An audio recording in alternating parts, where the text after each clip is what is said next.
Coming up on Point News, the manhunt of Steve Stevens has finally come to an end. We'll give you the details. And Steelers fans in Pittsburgh and all over the world mourn the loss of team chairman Dan Rooney. And Point Park announced major changes to the School of Business. Point News starts now.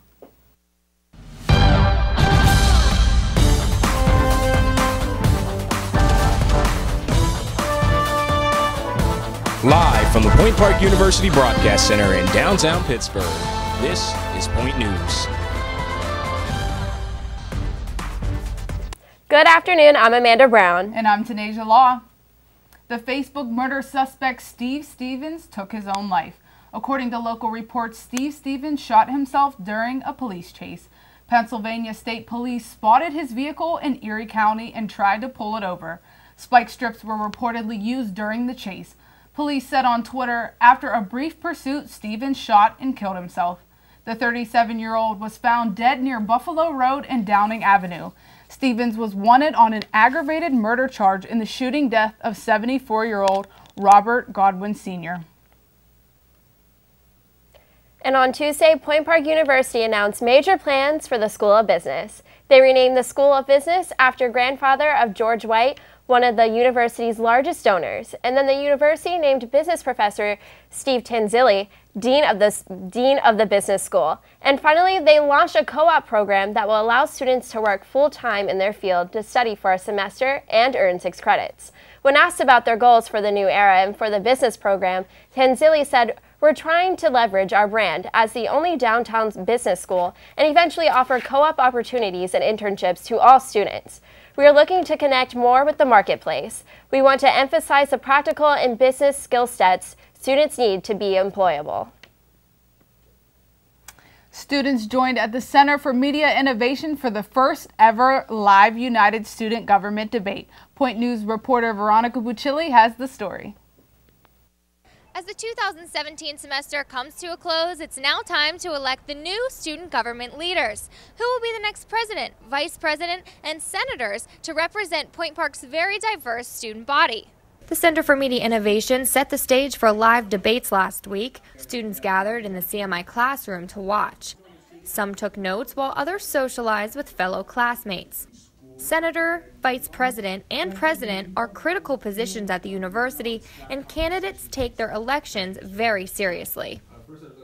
A couple different ideas I would like to implement next year. The most important that I think should be at the top of the list is creating and fostering a community of clear communication between the university administration and the student body. Bringing my experience, I am the second longest running member of the United Student Government under Blaine King. I've worked with countless student organizations and students on campus to bring about active change. I just urge people to vote for who they feel will do the job best. I feel like students are looking to someone that they can really relate to, someone that they know is going to speak on their behalf, someone that they feel is really there for them, not just for the administration, but like specifically for the students, that they're going to speak on behalf of them and make sure that the students get what's going to help them best. Pizza and pop were provided as students heard from their leaders and voiced their opinions among friends. The new leaders will be announced on April 11th. You can vote by going to pointpark.edu and selecting Point Sync from the drop-down menu. From the campus of Point Park University in Pittsburgh, for Point News 4, I'm Veronica Bucilli.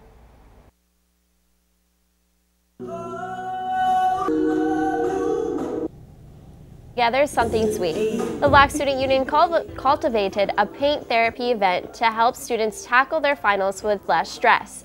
The event brought students together and gave everyone a chance to express themselves through art. The wide range of paintings by the students were personal forms of encouragement to help them make it through finals week. Brandon Rogers said, "This event was much needed. I'm a very busy person. I have several roles on campus. I have a job too. It's really tough for me to find time in the day just to relax. I'm either working a lot or I'm sleeping. The opportunity to come and hang around other students and just talk and have fun and relax. I think I really needed that, and I'm glad that I had the opportunity to get that weight off my shoulders." And because of a little paint and a lot of smiles, BSU members left feeling encouraged, relaxed, and ready to take on finals. It's been a somber week for not only all over the world since Dan Rooney passed away. Yes, it has. Point News reporter Veronica Buccelli has information about the funeral. Thank you, guys. Yeah, Pittsburgh is pretty somber this week. On Tuesday, the city said goodbye to Steelers chairman Dan Rooney, who died last Thursday at the age of 84. Rooney was inducted into the Sports Broadcasting Hall of Fame in 2016 and served as the U.S. ambassador to Ireland from 2009 to 2012. NFL Commissioner Roger Goodell released a statement Thursday saying, quote, "Few men have contributed as much to the National Football League as Dan Rooney. A member of the Pro Football Hall of Fame, he was one of the finest men in the history of our game, and it was a privilege to work alongside him for so many years." A voice of reason on a wide range of topics, including diversity and labor relations, Dan always had the league's best interest at heart. For my part, Dan's friendship and counsel were both inspiring and irreplaceable, unquote. Mr. Rooney's funeral was held at St. Paul's Cathedral in Oakland on Tuesday. According to the Post-Gazette, its attendees included former President Obama, former U.S. Secretary of State John Kerry, former PA Governor and Homeland Security Secretary Tom Ridge, plus current and former Steelers. Rooney is survived by his wife Patricia and 7 of their 9 children. I'll have more on sports for you later. Back to you, Amanda and Tanasia at the desk for now. Coming up, a year after passing the bill on medical marijuana, Pittsburgh is hosting a world conference on its uses. And last night was the mayoral debate. We'll tell you what happened. We'll be right back. Here on the Pioneer Sideline, we talk a lot about sports in the studio, but it's beforehand when the conversation is actually interesting. I hope I have enough powder on. I don't want to be too shiny on camera. No, Trevor, I think it looks good. Every week you pull it off. Ah, thanks, Phil. Man, your hair looks great tonight, by the way. You sure? Yeah, I mean, I got a new haircut, but it looks alright. Hey, guys. Does this make me look fat? No, you look great. You look good. Yeah, Kyle. Thanks, that was really... Sports, yeah! Ever wanted to be behind the mic and have the world listening to your show on campus? Well, it's just as simple as joining WPPJ, Point Park's student-run radio station, located on the 2nd floor of Lawrence Hall, right next to the dining services. Listeners can tune in using Point Park's website or through the TuneIn app by searching WPPJ. WPPJ welcomes any new DJs that want to get involved, so be heard. Do you have what it takes? Well, no one showed up to the show tonight. Follow my lead. In 3, 2, take 2, open mics, cue talent. Good evening and welcome to UView News. I'm Josh Krupp. We begin with breaking news out of West Penn Hall. Ready, 3, take lower 3rd. Traffic is backed up in the West Penn elevator line after elevator 1 broke down on the 7th floor. Lose lower 3rd. Maintenance advises students to take the stairs to avoid delays. Ready, 2, take 2. In other news, no, you know what? I didn't sign up for this. We need crew. Join UView. Take alien hand transition.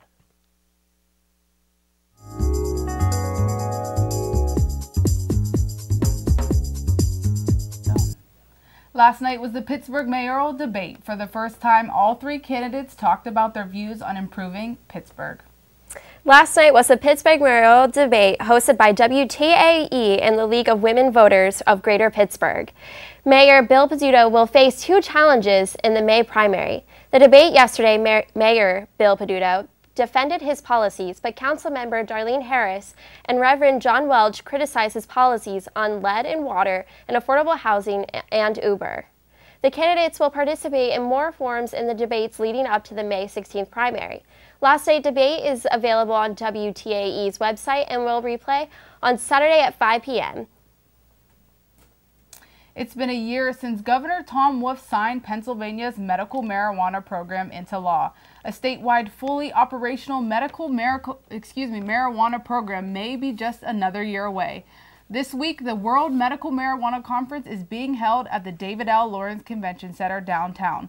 Melanie Kochi, Chief Operating Officer and co-founder of Compassionate Certification Centers, along with Armstrong County physician Brian Donor, said this conference is for anybody interested in medical cannabis. They could be an investor, someone interested in a new career, a provider, or a patient. Kochi and Dr. Donor are expecting about 1,500 attendees from across the U.S. for the Friday through Saturday event. The conference schedule and a full list of ticket prices can be found at www.cccregister.com. Pittsburgh's yearly anime convention, TECO, was earlier this month. People dressed up as their favorite characters and met other anime fans. Point News reporter Casey Houlihan has the story.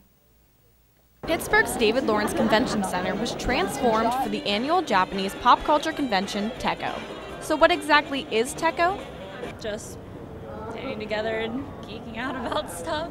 TECO showcases multiple aspects of Japanese culture, including food, dance,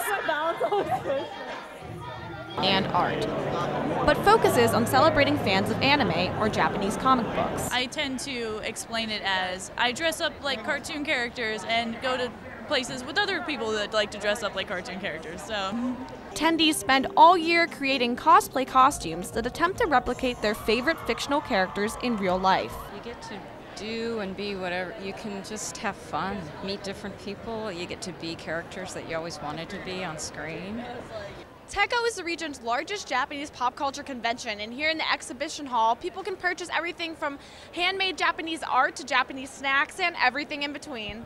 TECO's goal is to create a friendly environment for people who share similar interests and passions. TECO is just a place of acceptance no matter what you geek out about. You don't really get judged. Judgment-free zone, definitely. In its 15th year, TECO was a continued success, bringing in people from not only Pittsburgh, but all over the region. Feel community, togetherness. You're not so strange. As the convention came to a close, the Pittsburgh Japanese Culture Society starts planning for a bigger and better con next year. Reporting for Point News, I'm Casey Houlihan. Despite the rain, the Campus Activities Board held the second Farmers Market event. There was a wide variety of food to choose from, such as catering companies, dessert vendors, flowers, and a few other CAB special events, CAB Special Events Coordinator Caitlin Smith put all of this together. She says that the event gives students a chance to purchase things they wouldn't normally buy. We have lots of farmers markets all over Pittsburgh, and they're all kind of scattered, and we kind of found a way to bring all of the best of those farmers markets to campus.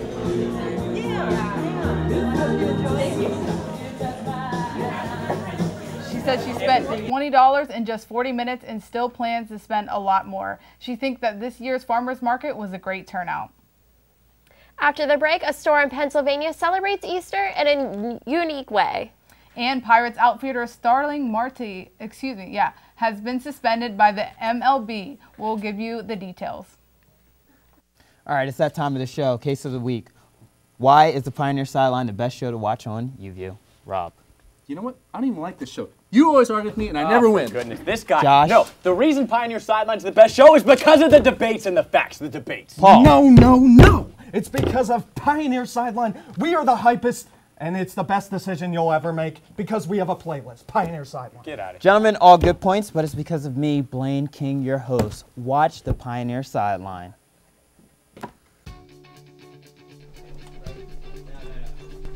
All right, guys, any questions on scripts? We good to go? Yep, right. Should be good. All right, great. All right, yeah, camera 3, set up right there. Camera 2, use the ball when you're moving this around, but set up for the 2 shot, just right there. Weather, how we doing? It gon' rain. Perfect.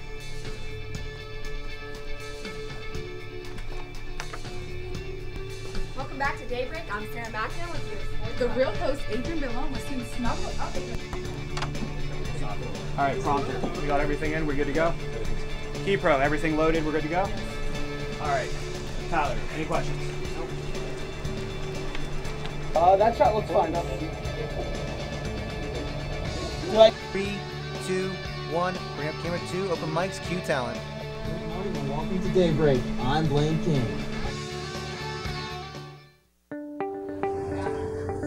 Welcome to the Point Park Globe, Point Park University's student-run newspaper that's been covering the world of Point Park since 1967. And here at the Globe, we give students real-world experience right from the beginning.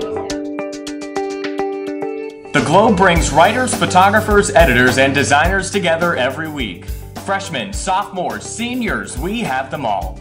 With news, features, opinions, and sports sections, there's always something for you at the Point Park Globe. Stop by the Center for Media Innovation newsroom at 2:40 every Monday for the Globe's weekly pitch meetings. The Point Park Globe, covering the world of Point Park University since 1967.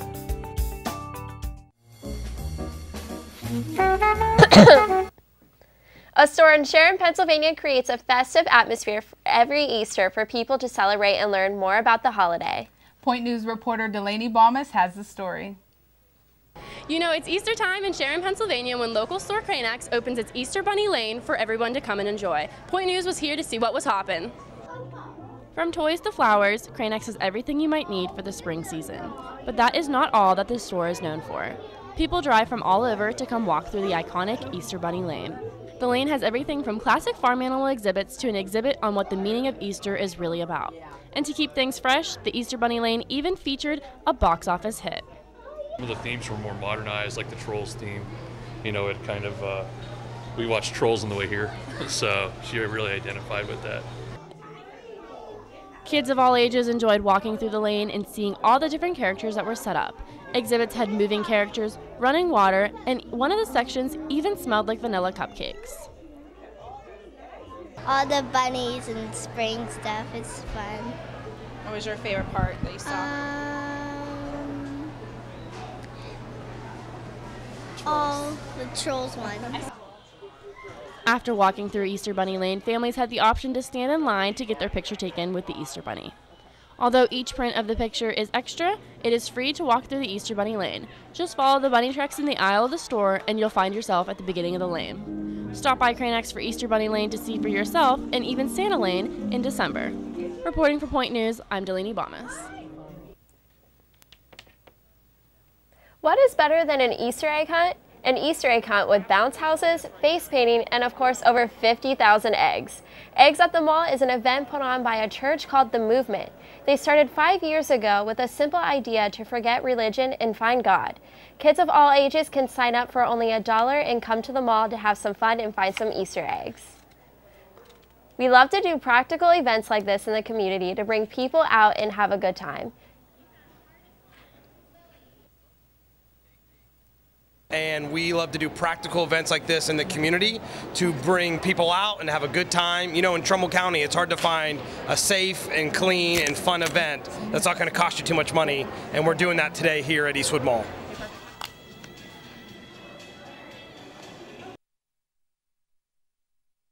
Eastwood Mall in Niles, Ohio, and Shenango Valley Mall with Hermitage, Pennsylvania. Kids looked for eggs in their age division, and after collecting their eggs, kids got even more candy, and once they returned the empty eggs to the collection table.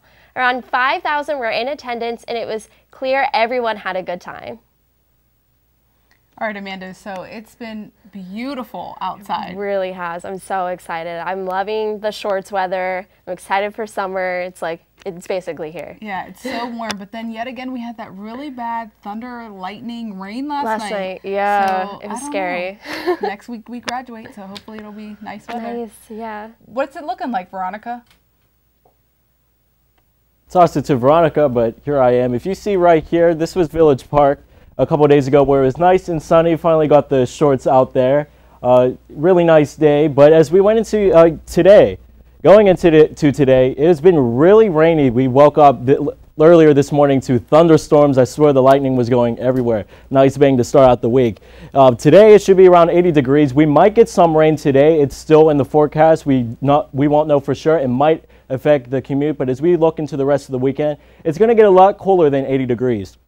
But as we go through the weekend, it's going to be in the 60s. We might have some rain, but it's going to be an overall good week. We're about to finish our finals for the semester, so hopefully the weather can stay great for us so we can usher in a great summer.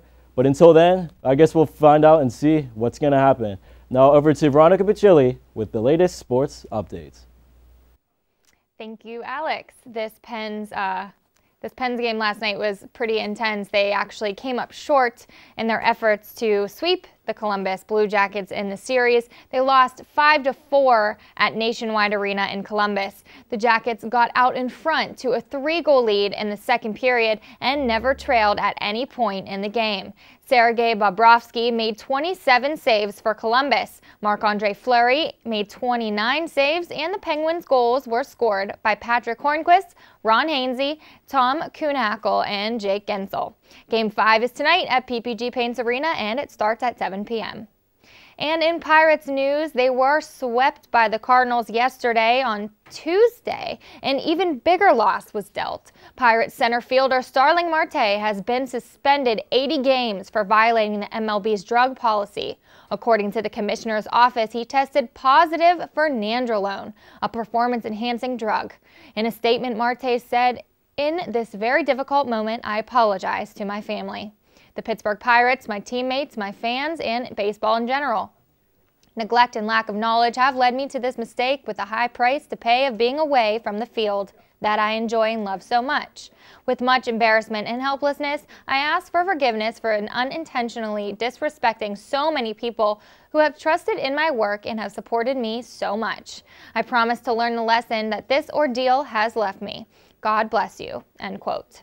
The suspension's length will keep him out until the All-Star break, but he will be ineligible if the Pirates even make it to the postseason. In Point Park sports news, the Point Park's men's golf team has won the River State Conference Championship, and they're going to the NAIA National Championships. This is their 4th conference title in the past 5 years. They clinched the championship with a final round score of 305 after trailing Asbury by 2 shots in the first 27 holes. Head coach Gabe Bubon was named RSC Coach of the Year. Max Kaminsky and Gino DePardo were named first team All-RSC Plus. Plus Stephen Bender was named to the Championships of Characters team as well. The win guarantees the 5th trip to the Nationals in golf team history. In boxing, boxing took the stage literally at the Carnegie Music Hall last month. The Homestead venue hosted the first night of fights in its long history. People from all around Pittsburgh traveled to see some of the city's up-and-comers in boxing at a unique atmosphere. For the clientele that comes to here is to be able to see the variety of acts that can be performed here. So again, over the past 5 years that I've been here, again, we've seen a wide variety of different types of performances.